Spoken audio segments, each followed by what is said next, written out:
अस्सलाम वालेकुम। पाकिस्तान में इक़्तिदार की तकोन में दो पल्ले जो आजकल हैं वो बहुत भारी हैं। एक है इस्टेब्लिशमेंट का या फ़ौज का और दूसरा है जुडिशरी का। पिछले 8-10 साल में पाकिस्तान में जितनी सियासी तोड़ फोड़ हुई है उसमें आम तौर पर इस्टेब्लिशमेंट भी और जुडिशरी भी दोनों एक ही तरफ थे। तकड़ी के एक तरफ ये दो थे, दूसरी तरफ सियासतदान थे, तो ये पलड़ा बहुत ही भारी था। वो सियासतदान जो थे उल्टा के उनको पलटना आसान हो गया था। लेकिन अब ये दोनों जुडिशरी, जनरल्स और जजेस बहुत सारे मामलात में हमें बटे हुए या आमने सामने खड़े हुए नज़र आते हैं। पाकिस्तान का मफाद तो कभी इसमें रहा ही नहीं कि कोई दो आपस में मिल के तीसरे को गिराने की कोशिश करें। जब सियासतदानों को उल्टा के फेंकते हैं, किसी वज़ीर-ए-आज़म को, कभी किसी को क्रिएट कर देते हैं। इमरान खान की ताज़ा तरीन मिसाल है, या IGI में नवाज़ शरीफ की मिसाल है, या इसी तरीके से उसको उल्टा के फेंक दें। 3 दफ़ा नवाज़ को फेंका, 1 दफ़ा भी इमरान को फेंका। हर सूरत में पाकिस्तान में मसाइल पैदा होते हैं, अफरा तफरी पैदा होती है और पाकिस्तान पीछे चला जाता है। आज से 30-35 साल पहले जो पाकिस्तान की इकॉनमी का आज हाल हमारा है, ये भारत का हुआ करता था। अपना गोल्ड एयर लिफ्ट करके न्यूयॉर्क लेकर गए थे। हमारे 93 पैसे में उनका 1 रुपया आ जाता था, इतनी बुरी हालत में उनकी इकॉनमी थी। मनमोहन सिंह ने रिफॉर्म्स का एक प्रोसेस शुरू किया। आज वो सुपर पावर बनने की दुनिया की तैयारी कर रहे हैं और हमारा सूरत हाल ये है कि हम जान के लाले पड़े हुए हैं कि सर्वाइव कैसे करेंगे। IMF जो कहता है हम आगे, सख्त लफ्ज़ है लेकिन बंदर की तरह नाचते हैं हम। वो कहता है पॉलिसी रेट 22 पे रखना, हम कहते हैं 22 पे रखेंगे। वो कहता है एक्सचेंज रेट को और नीचे जाने दो, हम कहते हैं और नीचे जाने देंगे। कोई इंडिपेंडेंट कंट्री ऐसे चल नहीं सकता। और उसके अंदर ये अफरा तफरी जो हमारे इस इक़्तिदार की तकोन ने पैदा की है, इसका बहुत ज़्यादा किया धरा। अगर ये अपना अपना काम सही तरीके से करते तो कभी ये दिन हमें ना देखना पड़ता। आज भी जो हमारे सामने मामलात हैं, आज सुप्रीम कोर्ट में इमरान खान को उन्होंने कन्विक्टेड है एक केस के अंदर अपना नैब तरमीम के हवाले से आर्गूमेंट करने की इजाज़त दी। तो पूरे पाकिस्तान में सिर्फ इस बात पे अफरा तफरी थी कि इमरान की शक्ल TV पे आएगी कि नहीं आएगी, क्योंकि हम जिस वज़ीर-ए-आज़म को नवाज़ शरीफ को किया था तो PTI की गवर्नमेंट ने बैन कर दिया था कि नवाज़ शरीफ का ना नाम ना तस्वीर आएगी नहीं। तो आजकल उसको बानी चेयरमैन करके खबरें चलती हैं, फ़ोटो उसकी दिखाने की इजाज़त नहीं। फिर एक तस्वीर लीक हो गई इमरान खान की, तो सुबह से उसके ऊपर बहस है कि इमरान की तस्वीर कैसे लीक हो गई। तो इससे बड़ा कोई उसामा बिन लादेन शायद पाकिस्तान में था नहीं, इसलिए उसकी तस्वीर लीक होने के ऊपर तवज्जो होनी चाहिए। ये वो काम है जो ख़ुद इमरान नवाज़ शरीफ के ख़िलाफ़ कर चुका है, आजकल खुद भुगत रहा है, लेकिन हम सीखेंगे कभी नहीं। दूसरा, जजेस और जनरल्स की तरफ आ जाएँ तो इस्टेब्लिशमेंट जब गुस्सा खाती है तो उसके पास कई तरीके होते हैं, बहुत सारी चीज़ें वो निकाल सकते हैं। उनके पास एक्सेस है रिकॉर्ड्स की, वो भी हाथ सकती हैं चीज़ें। बहुत सारे सियासतदानों ने ऊपर नीचे प्रेस कॉन्फ्रेंस करके जुडिशरी को ललकारना शुरू किया, जिसके पीछे एक पुश नज़र आती थी कि इस्टेब्लिशमेंट की पुश मौजूद है। नवाज़ शरीफ के दौर में ऐसा हुआ कि उसके बहुत करीबी लोगों ने, तलाल चौधरी ने, दानियाल ने, निहाल हाशमी ने प्रेस कॉन्फ्रेंस की और सुप्रीम कोर्ट ने उनको सो मोटो नोटिस लेते हुए कंटेम्प्ट के ज़ुम्रे में सज़ाएँ दे दी। आमतौर पर किसी पॉलिटिकल वर्कर को इस तरह का सख्त इक़दाम से या किसी जर्नलिस्ट को इस सख्त इक़दाम से सज़ा देना, मैं उसकी सताइश नहीं करता, ये गलत तरीका कार है। आप रूट कॉज को एड्रेस करें, लेकिन उस बेचारे पॉलिटिकल वर्कर का पूरा कैरियर आप तबाह करते हैं। लेकिन अभी जो प्रेस कॉन्फ्रेंस हुई हैं उसके ऊपर काजी फायज़ ईसा ने एक सो मोटो ले लिया और कंटेम्प्ट प्रोसीडिंग में फैसल वाडा साहब कल सुप्रीम कोर्ट के सामने खड़े होंगे। इसी तरह का केस शायद इस्लामाबाद हाई कोर्ट में एक, उसमें कुछ जर्नलिस्टों की भी पेशी लगी हुई है। तो कुछ मैं आपको स्टेटमेंट सुनाता हूँ जो कुछ जर्नलिस्टों ने दिए, पहले वो कुछ सियासतदानों ने दिए, फिर आगे चल के आपको इस्लामाबाद हाई कोर्ट का भी हवाला सुनाऊंगा कि वो इससे ज़्यादा बुरी सूरत हाल में। दिखाइएगा। सिचुएशन चल रही है जिसके तहत बार बार इंटेलिजेंस इदारों का नाम लिया जा रहा है। अब आपको सबूत तराजू में शवाहिद देने पड़ेंगे। सियासतदान को आप दूसरी सिटीजनशिप ना रखने पे अलाउ नहीं करते कि आप सियासत करें, तो फिर जज दोहरी शहरियत के साथ कैसे बैठे? पगड़ियां उछाली मेरी। अब पाकिस्तान में कोई पगड़ी उछालेगा कि पगड़ियों का फुटबॉल बनाए। जो आदमी प्रेशर नहीं ले सकता वो इंसाफ की कुर्सी पर कैसे बैठ सकता है? फैसले आईन और कानून के मुताबिक होने चाहिए, न कि मिजाज के मुताबिक। ये क्या कि मूड बदला, हवा बदली और फैसले बदल गए। जिस तरह से इदारे हमलावर हुए एक दूसरे के ऊपर, अब तो बिल्कुल डायरेक्ट हो गए। तो मुझे ऐसा लगता है कि इस फौज को वीक करने की कोशिश हो रही है। और ये काम कर कौन रहा है? जिनका अपना रिकॉर्ड बड़ा ड्यूबियस हो गया है। सियासतदान जो है वो दोहरी शहरियत नहीं रख सकता, लेकिन एक जज जो है वो दोहरी शहरियत रख सकता है। ये अजीब ही बात है भाई। ऐसा बहरान पैदा किया जा रहा है जैसे कि इस मुल्क में कहीं पे इदारों की मुदाखलत है। मासूमाना सवाल है मोअज़्ज़ज़ अदलिया से। कई ऐसे सीनियर पॉलिटिशियन हैं जिनको ड्यूल नेशनलिटी पे डिस्क्वालीफाई किया गया। तो क्या ये सिर्फ सियासतदानों के लिए? सबके लिए फिर एक कानून होना चाहिए। सर, ये तो एक हिस्सा है बयानात का जो मैंने आपको सुनवाया, लेकिन मामला को और ज़रा खुला करके देखें तो हाई कोर्ट तकरीबन सारी ख़त चुकी हैं, लेकिन इसकी इब्तदा इस्लामाबाद हाई कोर्ट के 6 जजेस के ख़त से हुई थी। तो वो जजेस भी ज़ेर ताब हैं। बाबर सत्तार साहब जो हैं उनके पास ग्रीन कार्ड मौजूद है और उनके ग्रीन कार्ड को निशाना बना के उनकी पूरी फैमिली के रिकॉर्ड्स और तफसीलात जो हैं वो मंजर आम पर लाई गई हैं। जो पाकिस्तान का कॉन्स्टिट्यूशन है उसके मुताबिक किसी भी जज के ऊपर ये पाबंदी नहीं है कि वो ड्यूल नेशनल है या ग्रीन कार्ड होल्डर है या नहीं है। वैसे असूलन पार्लियामेंट को इसके ऊपर पाबंदी लगा देनी चाहिए, उनके पास हक है, लेकिन अभी तक पाबंदी है नहीं। इसलिए उसको बाबर सत्तार को निशाना बनाना तो एक वो विच हंट की ड्राइव नज़र आती है, क्योंकि निशाना इसलिए बनाया जा रहा है कि वो ख़त लिखने वालों में वो भी शामिल है। तो आजकल जज जो हैं वो भी एक स्टैंड ले रहे हैं बहुत सारे केसेस में। PTI या नवाज इमरान खान के केसेस में भी उन्होंने स्टैंड लिया। अभी एक साहब हैं जो शायर हैं अहमद फरहाद, उनके केस में मोहसिन अख्तर कैनी साहब वो मिसिंग है, इस वक्त उनको उठा लिया गया। उनकी एक नज़म भी सोशल मीडिया पर गर्दिश कर रही है और वो नज़म का उन्वान भी उनका यही है कि उठा लिए जाओगे। तो वो अहमद फरहाद बेचारा उस नज़म के ऊपर शायद खुद ही उठा लिया गया, किसी को गुस्सा आ गया उसके ऊपर। तो मोहसिन अख्तर कैनी साहब ने कहा कि वही लोग मिसिंग हैं जो ज़्यादा बात करते हैं। ये बड़ा वज़नी जुमला है, वही लोग मिसिंग हैं जो ज़्यादा बात करते हैं, इनमें सहाफ़ी भी शामिल हैं। तो एक इनके इस बात से एक नज़म है बड़ी खूबसूरत, किसी ज़माने में जालिब साहब इस तरह की बातें कहा करते थे। तो मोहसिन अख्तर कैनी साहब के इस जुमले से मोहसिन अख्तर कैनी साहब को अल्लाह ताला तौफीक दे कि ऐसे जुमले हर केस में कहें जहाँ इंसाफ की ज़रूरत है। तो उन्होंने कहा कि बोलते जो चंद हैं सब ये शर पसंद है, इनकी खींच ले ज़ुबान, इनका घूंट दे गला, मैंने इससे ये कहा जिनको था ज़ुबान पे नाज, चुप हैं वो ज़ुबान दराज। ये काफ़ी लंबी है लेकिन पूरा सही इसके अंदर जो पाकिस्तान की सूरत हाल है उसकी रिफ्लेक्शन मिलती है। जो सच बोलने की कोशिश करेगा उसकी खींच ले ज़ुबान, वही शर पसंद है। तो हमें इस सोच से आगे निकलना पड़ेगा।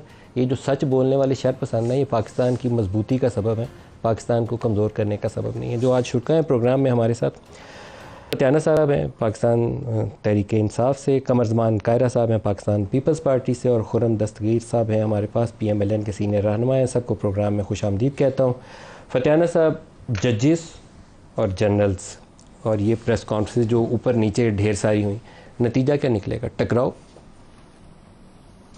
देखिए, इसका फ़ैसला तो मुस्तक़बिल करेगा कि इसका नतीजा क्या निकलेगा। तो हम तो समझते हैं कि मुल्क और कौम के मफाद में बेहतर होना चाहिए और उसके बाद ये है कि आइन की बालादस्ती पर कोई दूसरी बात कोई भी नहीं करता, क्योंकि सोशल कॉन्ट्रैक्ट जो है आवाम और रियासत के दरमियान वो आइन ही है। और आइन एक बड़ा मुस्तनद आइन है जिसमें आइन के आर्टिकल 8 से 28 तक इंसानी हकूक़ का अहाता किया गया है और उनके तहत अगर कोई मामला गड़बड़ होते हैं तो उसको कस्टोडियन कौन है आइन की हिफाजत का, वो जुडिशरी है और उसी ने तय करना है कि अवाम को इंसाफ कैसे देना है और आइन पर अमल कैसे करवाना है। इसलिए मैं समझता हूँ कि अब वक्त साबित करेगा कि इसका रिज़ल्ट क्या निकलता है, लेकिन अवाम तो यही चाहती है कि अदल इंसाफ हो लोगों को और मुल्क की सालमियत का तहफ़्फ़ुज़ हो और जमहूरियत और इंसानी हकूक़ हो। तो ये मेरा ख्याल इसमें कोई मज़ायका नहीं है कि पाकिस्तान को अगर आगे बढ़ाना है तो फिर हमें आगे की तरफ देखना होगा और नई सिमत की तरफ जाना होगा जो कि पाकिस्तान की सालमियत के लिए ज़रूरी है। वो है अदल और इंसाफ, इंसानी हकूक़, जमहूरियत और आइन की बालादस्ती। जो नई सिमत का जिक्र कर रहे हैं फतियाना साहब, कायरा साहब, वो तो एक ही होनी चाहिए, सच बोलें, हम इंसाफ करें, जिसका जो किरदार है वो अदा करे, इस्टेब्लिशमेंट अपना काम करे, जुडिशरी अपना काम करे, बजाय वो एग्जेक्टिव की डोमेन में घुस जाएँ कि रेकोडेक देनी है कि नहीं, स्टील मिल के साथ क्या करना है। तो इसी तरीके से पार्लिमान अपना काम करे, हम यहाँ बैठ के वो बोलें जो बोलना चाहिए। ये बड़ा अच्छा जुमला है, चाहिए।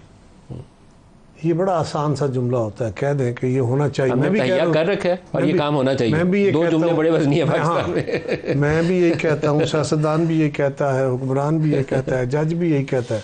तो करना किसने है? चाहिए से मुराद ये होता है मैंने नहीं करना, किसी और ने करना। तो वो करने वाला कौन है? ये पहले हमें इस बात का फैसला अपनी जिम्मेदारी का खुद। जिस दिन नदीम मलिक हम अपनी जिम्मेदारियों का एहसास करने वाले 10% लोग भी हम में से हो गए, मुआशरा बदल जाएगा। इसलिए कि सारा मुआशरा बिनहसुल कौम बदला नहीं करता, उसमें चंद लोग ही होते हैं, वो 5, 7, 10%, 15% बहुत बड़ी तादाद होती है, वो मुआशरों को कहीं से कहीं ले जाते हैं। मसला ये है कि सच बोलना चाहिए, कोई दूसरी राय नहीं है। तारीख़ में हमेशा सच बोलने की तलकीन हुई है, मज़हब भी इसी बात की तलकीन करता है और आम दुनिया का समाज भी यही करता है, दुनिया का इल्म भी, फ़लसफ़े भी यही तालीम देते हैं। लेकिन ये हर दौर में बोलना मुश्किल रहा है, ये भी एक अपनी जगह तारीख है। सो आप ज़रूरी सच बोल लें उतना ही काफ़ी है, ज़रूरी सच बोल लें। और ये भी मलिक साहब ज़रूरी है कि हम जब समाज में रहते हैं, एक टोटलिटी लाइफ जो एक आपकी निजी ज़िंदगी नहीं है, बल्कि आप कौमी ज़िंदगी में हैं, आप माशरती ज़िंदगी में हैं, तो वहाँ फिर आपका अपना सच नहीं होता, उस सच के कुछ दायरे कायम कर दिए जाते हैं।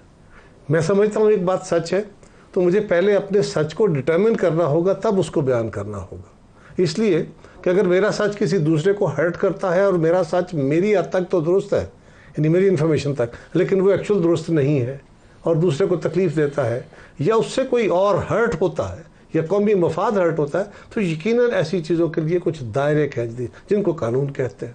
सो हमें ये बात ज़रूर समझनी चाहिए। सारी दुनिया में बहुत सारी आज़ादियाँ हैं, कुछ ममालिक वो हैं जहाँ आज़ादियों से ज़्यादा आज़ादियाँ हैं, जो हमें आइन पे दी गई से ज़्यादा आज़ादियाँ हैं, लेकिन वहाँ भी आज़ादियों के ऊपर कुछ कदगने हैं।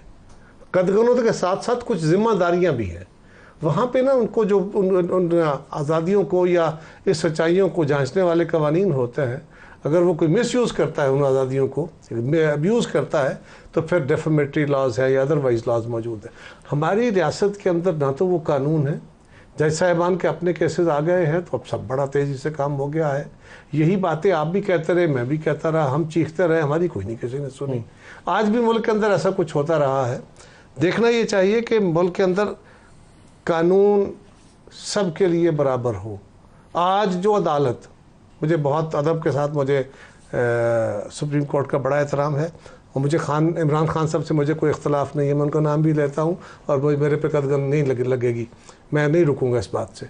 मेरा सवाल यह है कि इमरान खान को जो फैसिलिटी आज सुप्रीम कोर्ट ने दी, क्या इस मुल्क के बाकी शहरियों को भी ये फैसिलिटी दी जाएगी? अगर पाकिस्तान की सबसे बड़ी अदालत ये एक्सेप्शन क्रिएट कर रही है तो फिर उसको चाहिए कि वो अपने आप को देख ले, वो एक्सेप्शन वो ट्रेडिशन फॉलो करे जो बाकी सब के लिए भी हो। ये नहीं हो सकता कि आप बहुत पॉपुलर, बड़े अच्छे, वेरी गुड, उनके साथ बड़ी जाती नहीं है, गवर्नमेंट का क्या मार्शल, इसको एक तरफ रखिए। अगर आपने कोई प्रेसिडेंट कायम करनी है, इंसाफ का बोलबाला कराना है, तो हजूर उस बोलबाला के लिए फिर कम अज़ कम देखिए ना, मतलब मेरा मसला क्या है, यहाँ बैठे हम 3 लोगों का क्या मसला है? ये दोनों मुझसे ज़रा तगड़े लोग हैं, मैं कमज़ोर आदमी हूँ। हमारा मसला क्या होता है? हमें तो मजबूरी होती है, हम अपनी क़यादत के ख़िलाफ़ नहीं बोलते। उनके कई गलत बातें होती हैं, कई उनके गलत फ़ैसले होते हैं, उस पर भी तनकीद अंदर बैठ के कर लेते हैं, यहाँ नहीं कर सकते। हल्के की मजबूरियाँ होती हैं, लोगों ने वोट दिए होते हैं, आइंदा फिर वोट लेने हैं। हमें किसी असूल के तहत वोट मिलते हैं क्या? फतेहाना साहब को मिलते होंगे, खुर्रम साहब को शायद मिल जाते होंगे, मुझे तो वही लोगों के काम करके वोट मिलते हैं और गलत काम करके भी वोट मिलते हैं, और बल्कि ज़्यादा मिलते हैं। अगर मैं कहूँ कि जी मैंने तो सच बोलना है और मैंने गलत काम नहीं करना, तो फिर मुझे सियासत के अलावा कुछ और करना पड़ेगा। यहाँ वो नहीं।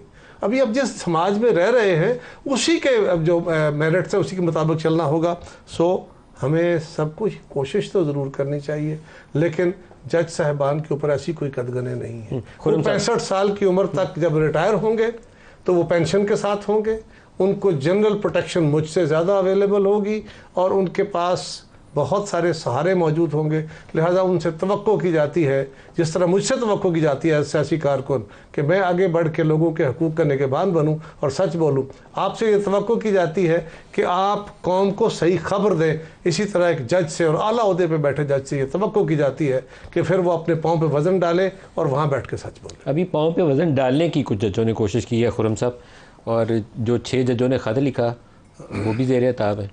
काजी साहब ने फैज़ाबाद धरने पे फ़ैसला लिखा था, तो पीटीआई वालों ने उनके ख़िलाफ़ रेफरेंस फाइल करके जो कुछ किया था वो भी हमारे सामने। अभी भी कोई हिम्मत करेगा तो उसके साथ यही होगा, मेरा नहीं ख्याल है इससे मुख्तलिफ होगा। वज़न डाल के पाँव में जज खड़ा रह सकेंगे? अभी जो कुछ हो रहा है हमें नज़र आ रहा है क्या हो रहा है। मलिक साहब, लेकिन आज का सच कल के सच से अलहदा करके समझा नहीं जा सकता ना।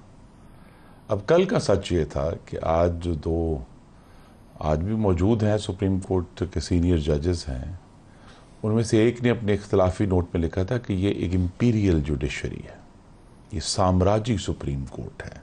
जैसे सत्तर साहब अभी बैठे। हाँ बैठे। और उन्होंने जैसे सत्तर मिला ने लिखा था, अब आपने नाम खोल दिया, उन्होंने कहा था ये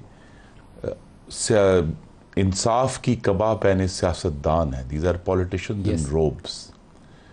अब वो क्या, इन 6 जजों के ख़त लिखने से वो इम्पीरियल सुप्रीम कोर्ट हवा में तहलील हो गया, या वो जो पॉलिटिशियंस इन रोब्स थे वो अब नहीं रहे।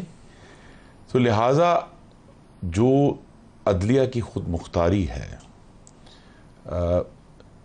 अब क्या खुद मुख्तारी का तयन इस पर होगा कि बजाय ये कि वो आवाम के लूटे हुए 70 अरब रुपए वापस करवाने की काविश में कानून को सपोर्ट करते, उन्होंने खुद मुख्तारी का इयादा करते हुए उस मुजरिम को ही जमानत दे दी। बड़ा तलख हकीकत है कि पाकिस्तान के इस वक्त कोई इदारा अखलाकी पेडेस्टल पर खड़ा होने का दावेदार नहीं हो सकता, किसी दूसरे को भाषण भी नहीं दे सकता, और अदलिया उसमें शामिल है। हम तो खैर पहले से मतून हैं, हम सारे जो मुंतखब सियासतदान हैं या सियासी जमातें हैं, लेकिन कोई भी इदारा, आई मीन जुडिशरी, ब्यूरोक्रेसी, फौज, कोई किसी को भाषण नहीं दे सकता कि मैं तुमसे बेहतर हूँ। लेकिन खुर्रम साहब, यहाँ 6 जजों के ख़त को पहले ले लें, उन्होंने स्पेसिफिक एग्जांपल्स दी। शौकत सिद्दीकी वाला जो वाक़या है वो अब 6 जजों ने दोहराया कि हमारे साथ ये काम हो चुका है, फ़ाइज़ ईसा के साथ हमने ये काम होते देखा है। इनको भी तो इंसाफ मिलना चाहिए और उनको तकवीयत मिलनी चाहिए कि ये आप लोग उनको सपोर्ट करेंगे अगर वो सच बोलने की कोशिश मैं करते हैं। एग्री करता हूँ, लेकिन फिर जब जस्टिस शौकत अजीज सिद्दीकी के साथ ये हो रहा था तो who was the chief justice at the Islamabad high court? Anwar कासी साहब थे। हाँ, उनको फिर क्यों नहीं पकड़ा गया? वो कहाँ हैं? या वो लोग जिन्होंने अब ये वो बानी चेयरमैन साहब जो हैं, जिन्होंने काजी फैज़ पर रेफरेंस किया था पूरा, जिनके दस्तखत हैं उस रेफरेंस के ऊपर, उन्हें क्यों नहीं पकड़ा गया? या शौकत अजीज सिद्दीकी को डिसमिस करने वाले जुडिशल कमीशन के जो मेंबरान थे जिन्होंने वो नाइंसाफ़ी की, उनका कहाँ एहतसाब है? देखिए जी, 1947 से लेकर आज तक तो जस्टिस मुनीर से लेकर आप सारे जजों को फाइन नहीं लगा सकते, लेकिन किसी दिन तो लकीर डाल दें कि आज से हमने ये काम बेहतर तरीके से करना है। यही तो बात है कि अगर तो जज साहिबान जो कि बड़े फाजिल हैं, लेकिन अब अगर वो अचानक ये समझते हैं, मैं सिर्फ ये कह रहा हूँ कि वो एक खत लिख कर अदलिया की स्याह तारीख के ऊपर सफ़ेदी हो जाएगी, तो ये नहीं होगा। अदलिया की एक स्याह तारीख है, उसको एडजस्ट करना है।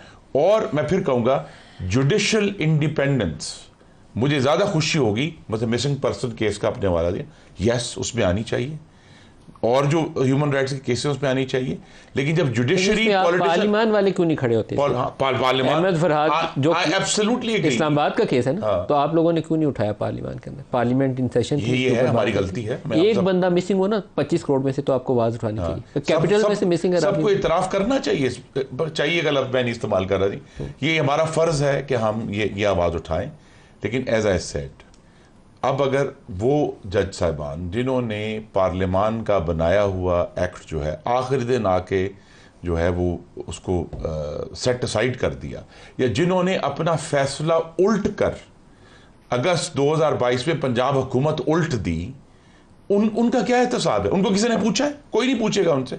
हम तो देखें ना, अपनी पिछली नस्लों का जवाब दे रहे हैं और हमारी आने वाली नस्लें हमारा जवाब देंगी, क्योंकि हम मुंतखब सियासतदान हैं। पाकिस्तान के साथ बदतरीन खिलवाड़ अदलिया ने भी किया है, दूसरे इदारों ने भी किया है, उनकी किसी तरह से कोई अकाउंटेबिलिटी नहीं है। अकाउंटेबिलिटी सिर्फ हम लोग की है जो यहाँ बैठे हैं। फतेहाना साहब, सुबह वाडा साहब की तलबी है कंटेम्प्ट केस के अंदर, लेकिन आई विश के सुप्रीम कोर्ट सजा की तरफ ना जाए, क्योंकि इससे किसी को बोलने का रास्ता भी बंद होता है। किसी की कंटेम्प्ट भी नहीं करनी चाहिए जजेस की, लेकिन बोलने का रास्ता भी नहीं बंद करना चाहिए। लेकिन कोई तरीकाकार तो वजह करे ना कि अदलिया भी तगड़ी होकर खड़ी हो, सच बोले, और अगर कोई गलत काम करके गया। 63A का जो फैसला था सर, बंदयाल साहब की कोर्ट ने किया हुआ है, वो आइन में नहीं था लिखा हुआ, मावरा आइन फैसला था, लेकिन अदालत हमारी कर गई, मर्जी है उसकी। देखें दी मलिक साहब, गुजारिश ये है कि हर इदारे को, हर शख्स को, हर फ़र्द को खुद एहतसाबी करनी चाहिए। और माजी में तो पिछले 75 सालों में जो कुछ हो रहा है वो सारी कौम जानती है। उसकी ये आज झलक है कि 12 अरब डॉलर दुबई में पहुंच गया पाकिस्तानियों का, और वो 17,000 पाकिस्तानी। ये क्या है? क्योंकि पिछले 75 सालों में 1947 के बाद दूसरी बड़ी हिजरत पिछले 2 सालों में हुई है। अच्छे भले बिजनेसमैन और सनतकार अपनी फैक्ट्रियाँ बेचकर, इमिग्रेशन लेकर बच्चों समेत पाकिस्तान छोड़कर बाहर चले गए। जो कोई ज़्यादा पढ़े लिखे थे वो दूर चले गए, जो करीब थे वो दुबई रुक गए। तो 5 lakh technocrats, doctor, engineers, IT specialist मुल्क छोड़ गए। लाखों बच्चा पाकिस्तान छोड़कर सर पाकिस्तान के हालात में जो पैदा किए हुए हैं, किसी को नौकरी नहीं मिलेगी तो बच्चे कहाँ जाएंगे? नहीं, वो तो नौकरी पे थे। जो टेक्नोक्रेट थे वो सारे बरसे रोज़गार थे, बेरोज़गार नहीं थे, डॉक्टर थे, इंजीनियर थे। फतेहाना साहब, ये पनामा पेपर्स के बाद ना एक मौका आया था, 444 लोगों के नाम आए थे। हमने उस मौके को गनीमत जाना कि नवाज शरीफ को फंदा डालो, इसको जेल में डालो, सजा दो। हमने उसके बाद उसके ऊपर काम ही नहीं किया। उस ज़माने में सुप्रीम कोर्ट इतनी लंबे लंबे नंबर बताती थी, 15 अरब डॉलर की यहाँ से 10 अरब डॉलर की मनी लॉन्ड्रिंग हो गई, उसके बाद किसी को याद नहीं आया। नहीं नदीम भाई, असल इशू ये है कि मिसट्रस्ट जो है ना पाकिस्तान के अंदर, अगर आप लोगों को इंसाफ नहीं देंगे, जानो माल की, या कोई कच्चे के डाकू हैं, कोई पक्के के डाकू हैं, कोई शख्स महफूज कहाँ हैं, कितने लोग कत्ल हो रहे हैं कराची में, सिंध में, पंजाब में, और ना कोई कातिल मिलता है, ना कोई दहशतगर्द मिलता है, ना यहाँ पे किडनैपिंग हो रही है, अगवा बराए तवान, और जो रेप के वाक़यात हो रहे हैं, एक लंबी सीरीज़ है बदअमनी की, नाइंसाफ़ी की, जुल्म की। तो मेरा ख्याल है कि वक्त आ गया है कि इस पर कौम कार फर्द अपना रोल अदा करे, तमाम इदारे अपना रोल अदा करें, क्योंकि 12 अरब डॉलर जो बाहर गया है, इसका मतलब ये है कि पाकिस्तान में जब तक लोगों को इंसाफ नहीं मिलेगा, लोग क्यों मुल्क में रहेंगे? बददिली से लोग बाहर जाते हैं। तो पाकिस्तान की बका के लिए ज़रूरी है कि यहाँ पर अदालतें लोगों को बिला तफरीक इंसाफ फराहम करें। इसमें बार एसोसिएशन को भी सियासत से हट के अदलिया के साथ खड़ा होना चाहिए, और पाकिस्तान की आवाम को भी और अदलिया को भी चाहिए कि वो भी अपने फ़ैसलों में कहीं झलक नज़र ना आए कि वो किसी दबाव में है या किसी सियासी दबाव में है या ज़ाती मुफादात के तहत हैं। एक वक्त आखिर देखें ना, ये सारा सिस्टम चल रहा है, आगे की तरफ हम जा रहे हैं, इस्लाह की जानब जा रहे हैं। तो ये एक सर इस्लाह का तो रास्ता मुझे अभी तक नज़र नहीं आया। अभी तो अफरा तफरी आफ्टर ऑल देखा, हिस्ट्री का मौरख लिख रहा है ना, अनारकी इस वक्त मुल्क है। मैं अर्ज़ करूँ ना, ये मौरख लिख रहा है ना, अभी तक जस्टिस मुनीर का नाम, जस्टिस नसीम हसन शाह का नाम अभी नए फैसले के बाद अच्छे वाले नाम नहीं है जो आप मेंशन कर रहे हैं। एक के ऊपर वज़ीर आज़म को फंदे पे चढ़ाने का इल्ज़ाम है, दूसरे को आइन का हुलिया बिगाड़ने का इल्ज़ाम है। ब्रेक करीब आ गई है जी, ब्रेक ले लें, ब्रेक से वापसी पे गुफ्तगू आगे बढ़ाते हैं। हमारे साथ है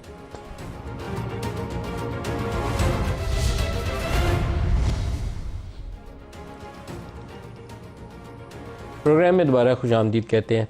अंग्रेज़ी में एक लफ्ज़ है इम्प्लोजन या इम्प्लोड करना। तो पाकिस्तानी जो मुआशरा है इस वक्त तो इम्प्लोड कर रहा है, या कह लें कि हम दाखिली तौर पर इन्हदाम का, टूट फूट का शिकार है। और ये टूट फूट हमारी इंटरनल डिवीजन इतनी ज़्यादा है, पोलराइज वर्ल्ड है, सारे एक दूसरे को शक की निगाह से देख रहे हैं, सारे पूरा मुआशरा, आधे इधर हैं, आधे इधर हैं, दो उधर खड़े हैं, दो उधर खड़े हैं, और सारों को एक दूसरे के ऊपर शक है कि दूसरा काम गलत कर रहा है। ख़ुद को वो समझते हैं वो पवित्र है और दूसरा गलत कर रहा है। और ये इम्प्लोजन इतनी तेज़ी से है कि डर ये लगता है कि किसी दिन ये पटाखा कुछ ऐसा ना फट जाए कि मामला हाथ से ना निकल जाए। और कुछ लोगों को अभी गलत फहमी है कि उनके कंट्रोल में, बस में सारा कुछ। और मैं दोबारा दोहरा रहा हूँ कि ये मिस्टेक है, ये ख़ुद पर इतना ज़्यादा भरोसा मत रखें। 25 करोड़ का मुल्क जब इम्प्लोड करे तो संभाला नहीं जाता। हमें आंखें खोल के कुछ दुरुस्त चीज़ें करने की, दुरुस्त फैसले लेने की ज़रूरत है। कायरा साहब, जो कुछ पाकिस्तान में हो रहा है, जज जर्नैलों से लड़ जाएँ या जर्नैल जजों से लड़ जाएँ, या वो सारे मिल के आप लोगों से लड़ जाएँ, हर सूरत में तबाही पाकिस्तान की है। लोगों के साथ जो कुछ हो रहा है भुगत रहे हैं, पिस गए चक्की के नीचे। आधी से ज़्यादा आबादी हमने गरीब कर दी है पिछले चंद सालों में। मुझे तो दुरुस्तगी वाली कोई राह नज़र नहीं आ रही अभी। मलिक साहब, बड़ा एहतराम है जज साहबान का, करना चाहिए। जज साहबान को सारी जहान की प्रोटेक्शन इसीलिए दी जाती है। सवाल ये है कि जज किससे शिकायत कर रहे हैं। मैं तो शिकायत करूंगा उनसे कि मुझे पुलिस इंसाफ नहीं देती, मुझे हुकूमत इंसाफ नहीं देती, मुझे मीडिया इंसाफ नहीं देता, और मेरे साथ जुल्म हुआ है, इन्वेस्टिगेशन सही नहीं हो रही, और अल्टीमेटली मैंने जज की अदालत में जाना है और मुझे वहाँ से इंसाफ मिल रहा है। किसी और ने जाना है तो भी जज के पास जाना है, जज ने जाना है तो भी अपने पास ही जाना है, क्योंकि फैसला तो उसने करना है। जज का फैसला मैंने तो नहीं करना, आपने तो नहीं करना। आप कह रहे हैं पार्लियामेंट तो नहीं करना। जज क्यों शिकायतें कर रहे हैं, क्यों FIR लगवा रहे हैं? सच फैसला क्यों नहीं सुनाते? अमल ना हो देखा जाएगा। आप फैसले से बोलें ना। जजेस यहाँ तकरीरें करके बोलते हैं, फैसलों से नहीं बोलते। फैसले कीजिए। अगर इन जज साहब, मेरी राय, मैं गलत हो सकता हूँ, लेकिन इन जज साहबान को अगर शिकवे शिकायतें थी तो उनको बाकायदा नोटिस देकर बुलाना चाहिए था, और अदम पैरवी की सूरत में फिर सजा देनी चाहिए थी, फैसला सुना देते। ये क्या, वो खुद कह रहे हैं हम बेबस हैं, और ऊपर वाले जज को कह रहे हैं कि आप बैठ के हमारा फैसला सुनाएं। वो जज नहीं है, आप बेबस हैं। आप भी उतना ही पावरफुल है। हाई कोर्ट का जज उतना ही बैठते आ रहा है जितना सुप्रीम कोर्ट का जज है। उससे क्या मांग रहे हैं, क्या मिल जाएगा? बड़ी अजीब बात है। सवाल ये कायरा साहब, इस वक्त सारी हाई कोर्ट से खत लिख चुकी हैं। मैं तो क्या कह रहा हूँ, आपको ये सोचना पड़ेगा कि कुछ ऐसा गलत हो रहा है। सर हाई कोर्ट, मैं ये नहीं कह रहा गलत नहीं हो रहा, और हम इसे मानने से इनकार करें तो ये कबूतर की तरह आंखें बंद करने वाली बात है। नहीं कह रहा कि गलत नहीं हो रहा, कत्तन नहीं कह रहा। मैं ये कह रहा हूँ कि वो वो किसको हाथ लिख रहे हैं? चीफ जस्टिस साहब को। वो भी जज है ना, उन्हीं जैसे जज है। एक जज दूसरे जज को कह रहा है मुझे इंसाफ दो, मुझे इंसाफ लेके दो। तो जो उस जज के पास इख्तियार है वो आपके पास भी है। सर ये मैं उनको ये नहीं कह रहा। हाँ, अब सवाल ये है कि क्या किया जाए। इदारों के दरमियान तो डायलॉग होता नहीं है बैठ के। ये तो नहीं होता कि इदारों के हेड्स बैठेंगे और बैठ के डायलॉग करेंगे और कि हमने कानून पे अमल करना है, ये करना है वो। और ये भी नहीं हो सकता कि हम और आप सरमन दें, हम सारों को जाके खाना काबा ले जाएं और खाना काबा में खड़े करके इनसे हलफ दिलवाएं कि अच्छा भाई अब तुम आइंदा कानून पे चलोगे। हम सारे हज करने जाते हैं, दुआएं मांग मांग के वापस आ जाते हैं, ईमान तो नहीं बदलते। तो क्या इनको बदल लेंगे हम? दुनिया की तारीख में यही एक तरीका हुआ है कि लोगों ने खड़े होकर अपने हकूक़ की दिफा किया है, लड़ाई लड़ी है। लोगों को सियासी जमात आपके ख्याल में जजों को लड़ाई लड़नी पड़ेगी अपने को? जजों के नहीं, सिर्फ जजों को नहीं, समाज को। ताकत लोग होते हैं ना, इदारों के पास हथियार होते हैं, पुलिस के पास, फौज के पास, फिर क्योस तो है, वो तो उधर तो बढ़ रहे हैं। लेकिन क्योस से अगर रुकना है तो ये मेरे और आपके लेक्चर से या किसी प्रोग्राम से या किसी नहीं सर, मेरी और आपकी जिम्मेदारी है कि इसके ऊपर हमने बोलना है, अपनी अपनी ड्यूटी तो कर रहे हैं, लेकिन हमें इससे आगे बढ़ना है। समाज ने मलिक साहब, एक जज ने हिम्मत की, शौकत अजीज सिद्दीकी ने, उसको उसके साथी जजों ने बाहर निकाल दिया।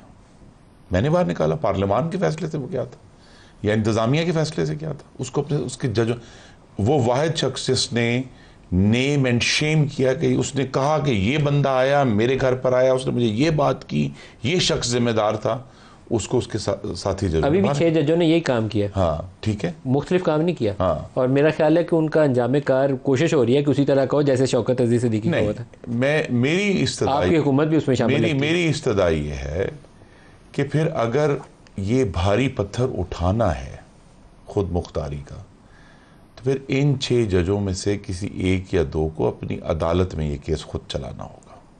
ये नहीं हो सकता कि आप खतबाजी से आज़ादियाँ कभी नहीं ली गई। खतों से होगा नहीं, सिर्फ आपने रजिस्टर किया मामला, अब तो फैसला करना पड़ेगा। या तो फिर ये 2 तरीके हैं, या तो फिर शौकत अली सिद्दीकी की तरह सुप्रीम कोर्ट के सामने पिटिशनर बन जाए। उन्होंने पूरा केस लड़ा है, ये नहीं है वो जुडिशल कमीशन के सामने, सुप्रीम कोर्ट के सामने केस लड़ के काजी निकाले जाने के खिलाफ लड़ा। काजी फाइज ईसा ने अपने रेफरेंस के खिलाफ उन्हें खुद खड़ा होना पड़ गया अपने साथी जजों के सामने, आंखों में आंखें डालकर कहा कि आप ये गलत करने लगे। तो अब सिर्फ खत लिखने से तो काम नहीं होगा ना।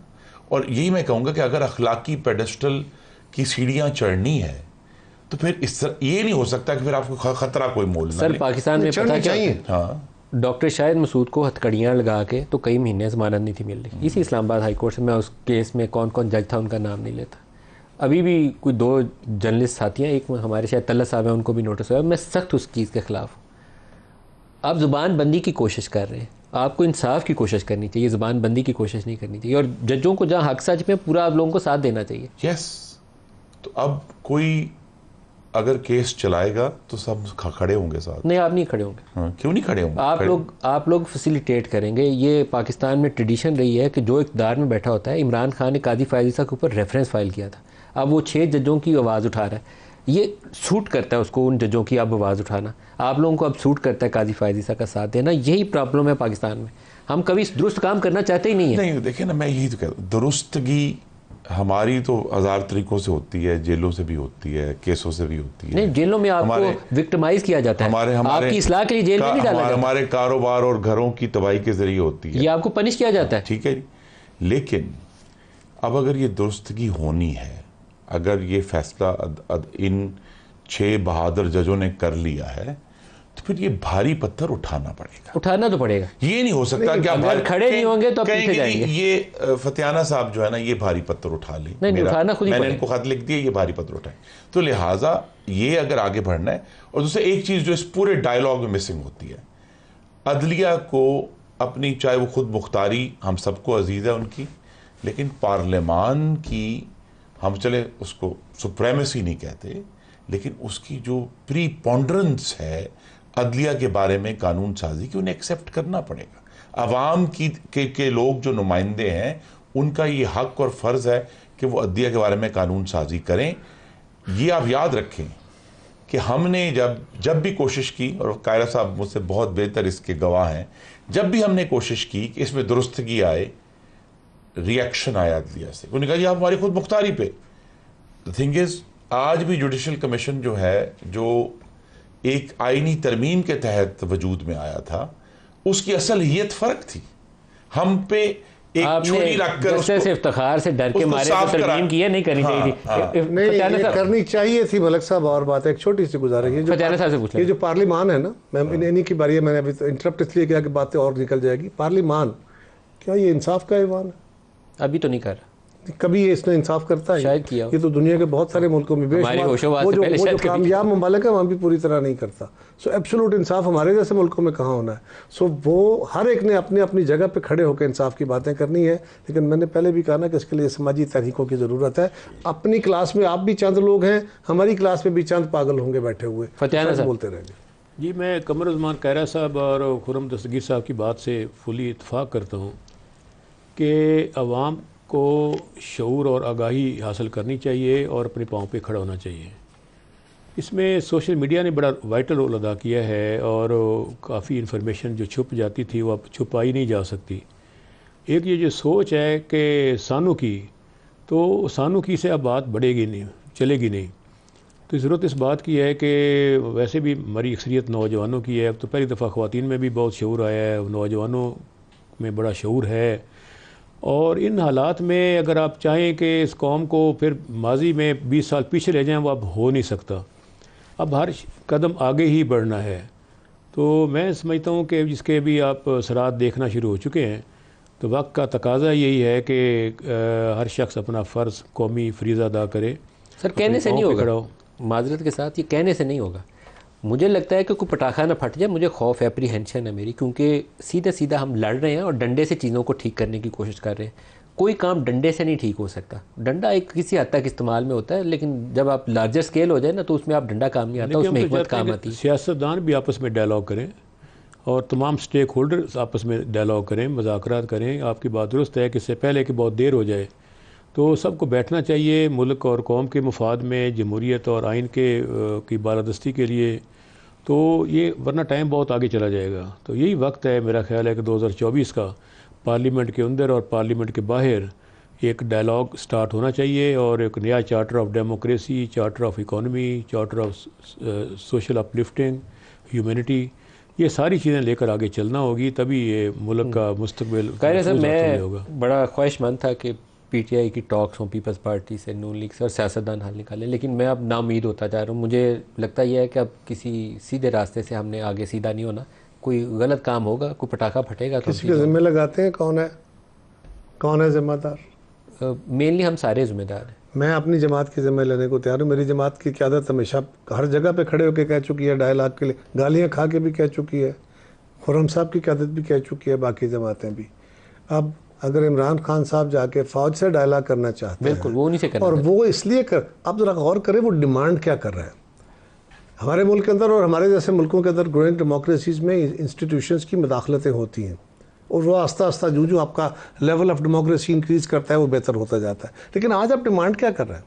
आप ये कह रहे हैं कि वो इदारा जिसको मैं ज़िम्मेदारी ठहराता हूँ कि ये सियासत के अंदर मुदाखलत करता है, मेरे इन्होंने वोट छीन लिए, फलां कर लिया, अब मेरे साथ टेबल पे बैठे बात करें, तो आपने उस इदारे को अमलन सर्टिफाई कर दिया, उसको एक पॉलिटिकल पार्टी एंटिटी के तौर पे अपने सामने बिठा के बात करने लगे हैं।